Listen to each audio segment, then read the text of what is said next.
பொண்ணு வந்து ஒரு கேரியர் ஃபஸ்ட்டு ஆரம்பிக்கும் போது 2 குழந்தைங்களுக்கு அம்மாவை நடிக்கிறதுங்கிறது அவ்வளோ ஈஸியாக எடுக்கிற டெசிஷன் இல்லை. நான் ஏன் அதை அப்படி சொல்கிறேன்னா, நாங்கள் சேதுபதி நடிக்கும்போது நிறைய பேரை கேட்டோம் 2 குழந்தைங்களுக்கு அம்மாவை நடிக்கிறதுக்கு. நிறைய பேர் ஒத்துக்கல. ஸோ அது ரொம்ப முக்கியமானது. ஸோ அந்த டெசிஷன் எடுத்தது லைஃப்பில் வந்து டெசிஷன் எடுக்கிறது.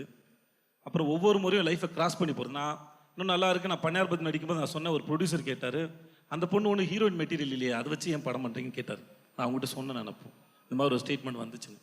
இது எல்லாத்தையும் தாண்டி வந்தது முழுக்க முழுக்க அது அவங்களோட ஸ்ட்ராங் மைண்டு தான். கனாவுக்கு ப்ராக்டிஸ் பண்ணுற வரைக்குமே சரி, அது நான் பார்க்கும்போதுலாம் அந்த பால் வச்சு சுற்றிக்கிட்டே இருப்பாங்க.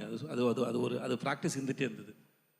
அப்புறம் ஒர்க் பண்ணது, அப்புறம் முடிச்சுட்டு அது ரெடி ஆனதுக்கப்புறம் நான் அந்த சாங் வீடியோ பார்த்துருக்கேன். ஒர்க் பண்ணது இந்த இடத்துல அடிப்பட்ட மாதிரி ஒரு ரஃப் கட் விட்டுனாங்க.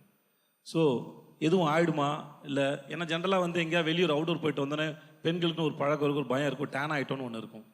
இதையெல்லாம் பார்க்காம இன்றைக்கி இந்த இடத்துல இவங்க இருக்கிறாங்கன்னா அது காரணம் அவங்களோட முழுக்க அவங்க எடுத்த முடிவுகளும் அவங்களோட ஸ்ட்ராங் மைண்டு தான் முக்கியமான காரணம்.